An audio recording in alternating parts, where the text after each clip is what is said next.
September the 5th, 1975, on a festival stage in New York's Central Park. An 8-piece band is blasting out funky rock. The power and the intensity of the music.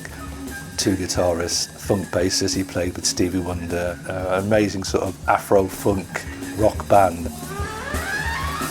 It's a big crowd, and all eyes are on Miles Davis. Big sunglasses, silk scarf, colorful jacket, his silver belt and necklace glinting under the lights. Peak psychedelic chic. He looks totally focused on the sounds he's getting from his electrified trumpet. In reality, Miles is struggling. He can barely manage.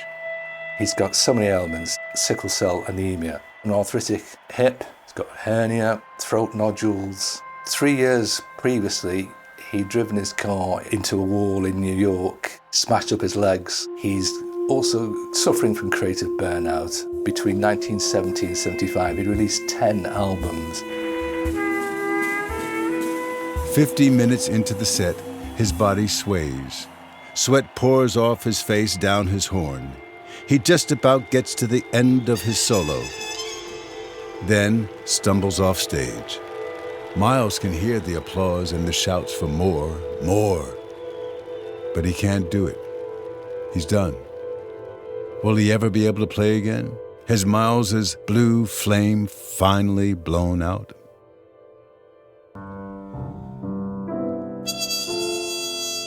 Welcome to Legend. I'm Clarke Peters.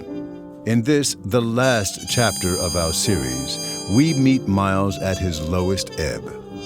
He has lost all drive and his motivation. Can he ignite his creative flame one more time? If he can, what will it cost him? How will it impact those around him? But this part of our story isn't just about whether Miles can find himself again.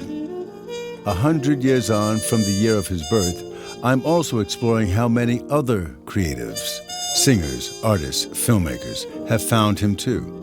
How his sound has shaped and inspired so many. And how his legacy places him alongside the most significant cultural figures of our time. If we talk about great innovative artists of the 20th century, then we can talk about a Picasso, the Beatles, Prince, Miles. They're in conversation with their times politically, socially, culturally, and they shape their times again and again and again. It's early 1976, a cold New York winter, and a few months after Miles Davis staggered off that stage in Central Park. He's lying in bed at home in his once grand New York brownstone, recovering from yet another hip operation. Everything hurts. His mind, his body. Miles is doing anything and everything that will give him relief. Here's George Cole, a music historian whose book, The Last Miles, charts his later years. So this is a man in great pain. So he's drinking alcohol, sniffing cocaine, using painkillers. When people talk about Miles and his drug taking, they make it sound like it's a recreational thing, but really it was survival. And that's all Miles does for the next 5 years. He spends much of his time at home, curtains closed, whiling away hours staring at his vast TV. He turns away a lot of visitors. Those who gain entrance are shocked. I mean, you have to go up to his place and stand up because you're afraid that the rats and the roaches were going to get in your coat. Dishes be piled in the sink, dirty, filthy. Tea Macero, longtime friend and a producer at Columbia, was one of those who just about managed to keep an eye on him. Here he is speaking on the BBC radio series Miles Davis 10 Years On in 2001. He needs $30,000, he needs $40,000. Okay, fine, we'll give him the money, we'll write him out a check. Occasionally, he manages to get out. Sometimes he goes to clubs. He even makes it to a recording studio a few times, but the sessions go nowhere. He's got nothing to work towards. The blue flame that's driven him for years is barely flickering. The truth is, Miles is depressed, in regret and even grief for his many friends in music he's lost to drugs or ill health. And he could easily be next. There were rumours that he died, yes. Because he'd gone off the radar and, so little had been heard about him, and people knew that he'd been unwell. I was very worried about him. At one point, very seriously worried about him, whether he would live or die. Guitarist John McLaughlin had been with Miles for a few years. He recalled how he felt at the time in an interview with Ian Carr for the BBC series Jazz File in 2001. It was a difficult period. None of us can escape the life, We're all fragile to some extent, physically, spiritually, emotionally, including Miles Davis. He's a man, He's a great man, but he's a man. Then, in summer 1979, Miles's label Columbia asks a talented British producer called Paul Buckmaster to fly over and visit Miles to see if he can coax him back into playing. Paul gathers together some session musicians and books in some studio time. But Miles doesn't show up. It happens again and again. Then, one evening, Paul turns up at Miles's brownstone. He waits a long time. Eventually Miles comes to the door. He's in a terrible state, really ill. The house is dark. The electricity has been cut off. And Paul's thinking is he gonna die? Paul puts Miles to bed. He's panicking, so he calls Miles' sister, Dorothy, who lives in Chicago. She is about to attend a funeral, and Paul says, well, the dead can take care of themselves. You need to come and take care of Miles. Dorothy wastes no time. By 8:30 a.m. the next morning, she's arrived at the house. It's a total mess. She calls in the exterminators, house cleaners. An epic cleanup begins. Miles is furious at all these new guys in his pad. But there's one person his sister calls in who he is happy to see. Iconic Hollywood star, black actress Cicely Tyson. They'd had a fling back in the 60s. She's in her early 50s, competent, capable, and stunning. And it devastates her to see her old flame looking so haggard. Cicely starts visiting Miles regularly. She stopped him, smoking so much, weaned him off the drugs. So got him swimming more, practicing more, and really nursed him back to health. In 1981, she will become Mrs. Miles Davis III, and the last. Miles is finally on the mend. But one thing in his life is still missing: his music. Gradually, though, he wants to hear what's happening on New York's music scene. And soon he strikes up a friendship with a young New York jazz player called Bill Evans. We'd hang out every day. It was like my new best friend was Miles Davis. He's coming from a period where he was doing drugs, and I didn't do any of that stuff. He's got like this white kid coming from college who plays saxophone. That's Bill, recalling those days on BBC Radio's 2001 series Jazz File with Ian Carr. Bill goes with the flow, and slowly, Miles begins to trust him. Then, one day in spring 1980... We were hanging out as usual, and he said, who do we get? Let's put a band together. We could put a band together. And together, they assemble a group of young, enthusiastic musicians. They have jamming sessions in Miles's now rat-free and cleaned-up home. Sometimes Miles makes them food, catfish marinated in Jack Daniels, perhaps. And in a few months, they're ready to head into Columbia's recording studios. In these early sessions, Miles struggles. George Cole. The trumpet is a very, very cruel instrument in terms of if you leave us alone, your embouchure goes and the whole power of your lungs, etc. go. But eventually, they managed to record enough material for an album, which is titled The Man with the Horn.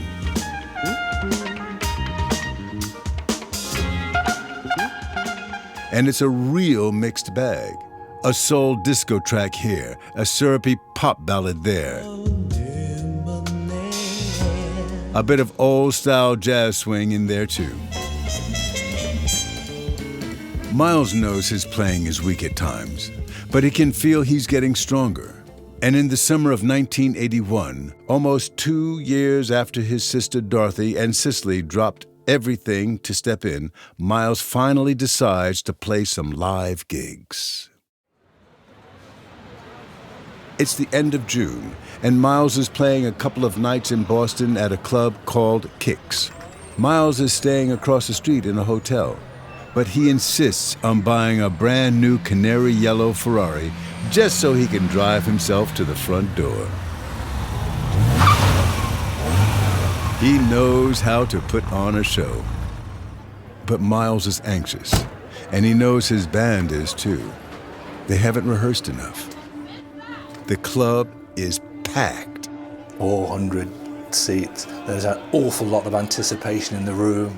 Miles is back, place is buzzing. Miles is standing in the wings, his heart racing. Next to him is Bill Evans.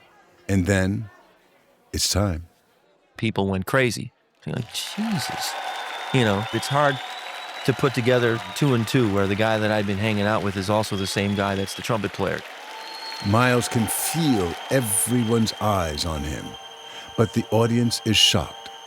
In front of them on the stage is Miles, but he's so thin, stooped, balding.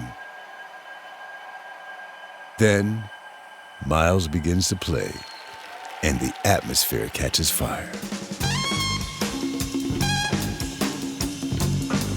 They were improvising. Nobody knew what was going to come next. Nobody knows where they're going to go. From that, they produced this incredible music. Miles can hear the Boston audience applauding and cheering. Their warmth lifts. He's facing them, eye contact, he's looking at them, he's smiling occasionally. They're smiling at him, he's responding to that. And it's a new Miles. In the middle of one solo, Miles spots a man sitting in a wheelchair. A man who's got cerebral palsy. He's sitting at the front next to the bandstand. Miles moves forward and starts playing the blues directly to him. The man reaches up and actually touches Miles's trumpet. Miles is absolutely astonished and touched by it and really wants to play for him.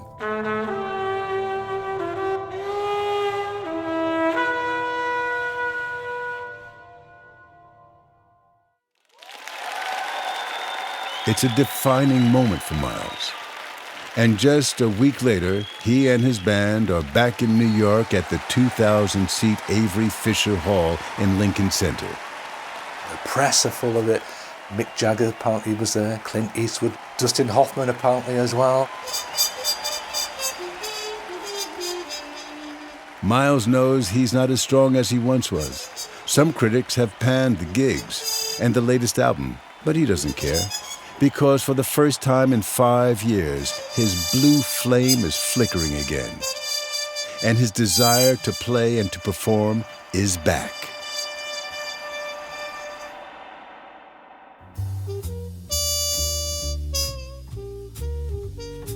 Miles is eager to ride this wave. 12 days after playing New York, he and the band head out on tour, the US, Japan, Canada. His playing is getting stronger, but off stage, it's a different story. He's easily exhausted and finds it harder to revive. In January 1982, Miles is back home recovering. One morning, he wakes up and realizes he can't move his right hand. Cicely is in Africa, but once again, she drops everything and returns to Miles. The doctor's diagnosis, a mini stroke. Once again, Cicely goes all out to help Miles get the best treatment. One therapist suggests he learn how to hold a pencil and draw.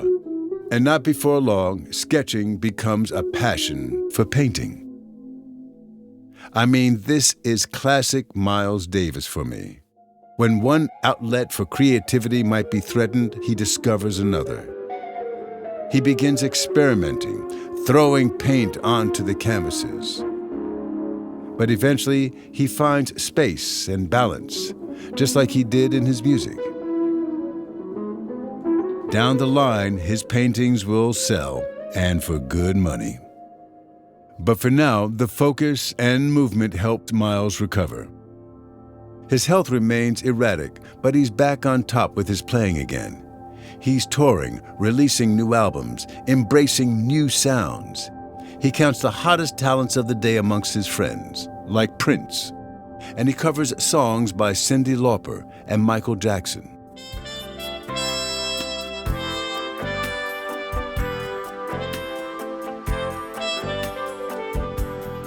Miles is nearing 60. His confidence and tone are back, but his blue flame demands more. He feels he hasn't put his stamp on this era. Something's holding him down. Miles decides it's his record label. And so in the summer of 1985, after 30 years, he splits with Columbia and signs with Warner Brothers.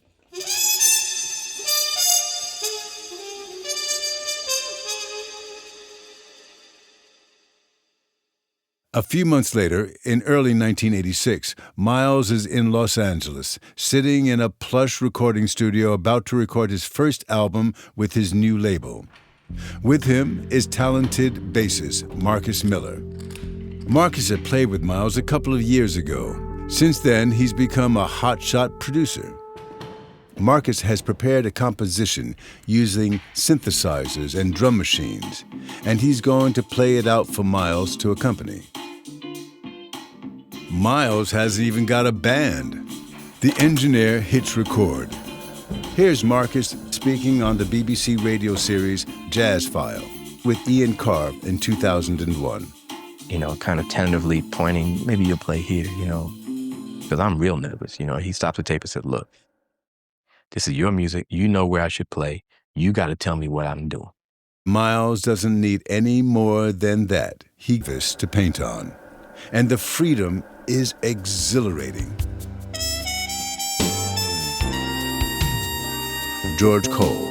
You listen to a track like Porsche, it gets to the heart. It really does combine electronic soundscapes with trumpet in a new way, fresh and different. Today, people are still catching up with that sound.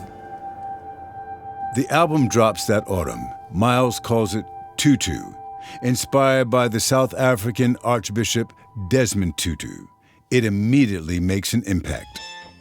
People would come up to me and say, man, I love that album. That album changed my life. And people come up to me and say, man, you ruined Miles Davis' career.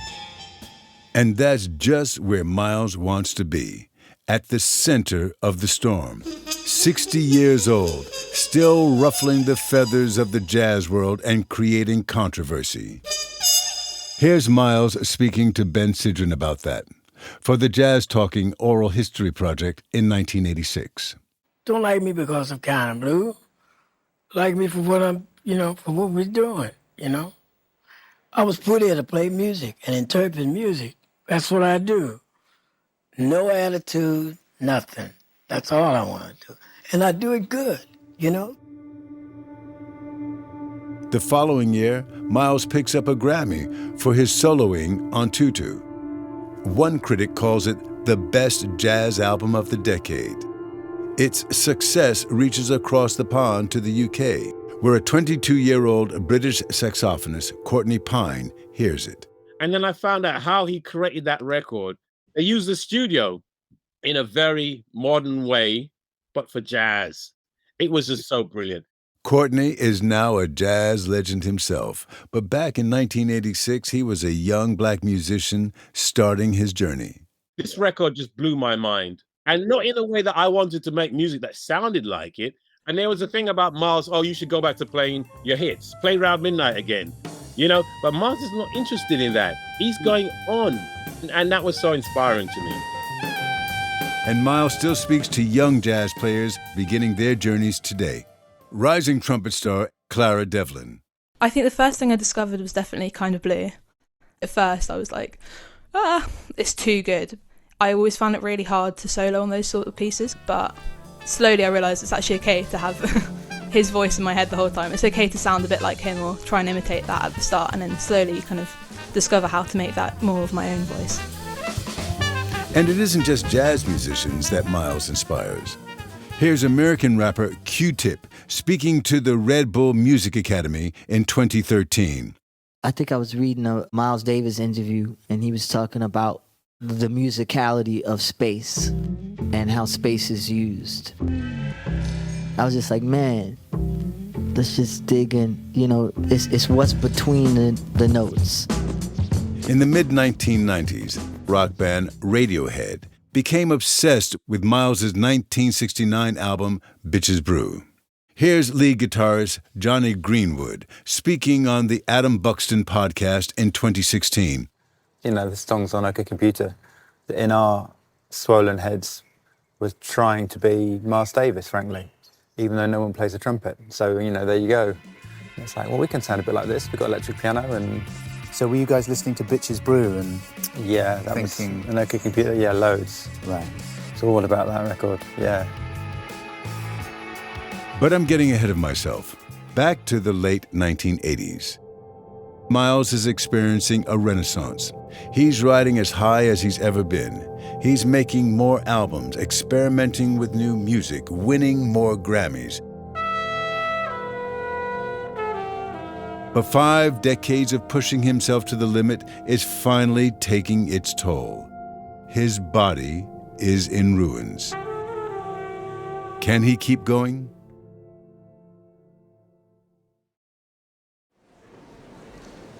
In the evening of July the 8th, 1991, a large crowd is packed into a casino in Montreux, on the shores of Lake Geneva for the Montreux Jazz Festival. On stage is a 50-strong orchestra, but it's Miles Davis everyone is waiting for. Conductor and composer Quincy Jones steps out onto the stage. He's asked Miles to revisit some of his classic songs from the 50s and 60s. Miles had said no to Quincy for years, but this time he'd agreed. Everyone is nervous. George Cole. He knew he was very ill, that's for sure. There's a lot of excitement but trepidation. You know, is this going to work out? I mean, he's hardly played. But Miles is here, waiting in the wings, his horn at the ready. The crowd goes quiet. I'd like to bring out now a man that if he never played another note, he doesn't have to, because he has led the way on the cutting edge for the last 50 years. One of my favorite musicians and idols, Miles Davis! We'd like to start off first by going all the way back to the birth of the cool. This is one of Gil Evans' first arrangements on Boplicity. Back in 1949, when Miles really first took off. It really is a lovely full circle. We look back to Miles's life. Perhaps he knew the end was coming. But I like to think that just this one time, the man who never looked back was allowing us to celebrate his legacy by hearing where he'd come from. The end of it all, Miles even says at one stage, you know, we should take this on the road, you know. But his health is now rapidly deteriorating. He was always moving forward. Poet Quincy Troop, who worked with Miles on his autobiography. He told me, I ain't got time to die. I said, yeah, that's true, but time don't think like that about your ass. He said, what you mean? I said, time don't care. I said, I know that. I don't want to go either. But, you know, that's it. That's it. 3 short months after playing Montreux, on the 28th of September, 1991, Miles Davis passed away. He was just 65 years old. When I think of Miles Davis and his legacy, I have gratitude for his greatest gift to us, 5 decades of risk-focused approach to his craft, and how that influenced the paths of so many creatives of different kinds, artists, musicians, and actors like me. Here's film director Steve McQueen. Miles's legacy is to go into a place of darkness that makes light, not knowing exactly what will come out of it, and being okay with that. Being in a place of uncertainty which you can actually illuminate a certain kind of humanity to. I think that's the main thing about Miles is the humanity. And I think that's what touched me. Miles is embedded in our culture in so many different ways, even beyond music. Jason Jules, fashion writer and expert in Miles's styles. Miles Davis is unquestionably one of the most stylish figures of the 20th century. People like to compare him like to Picasso, etc., but I prefer to compare him to someone like David Bowie, who always accompanied a musical shift with a new look. So did Miles. But that single-minded, one-track attitude that propelled Miles to change music so many times also leaves behind a darker legacy for us to reckon with. Farah Jasmine Griffin, professor of African American Studies at Columbia University. We should also look to the negative parts of his legacy, and we should ask, were those connected? Is it possible to have an assertive Black masculinity which we applaud and not have the brutality? So I think that we have to take the full picture, but always we can't lose sight of the music, which is what he gave us. In the end, though, it's Miles's restless, creative spirit that'll stay with me. The way he always circled back to that flickering blue flame. That's the best thing you can do as an artist, to continue to create and do what you believe in. That flame will never die, and it's still continuing to burn now.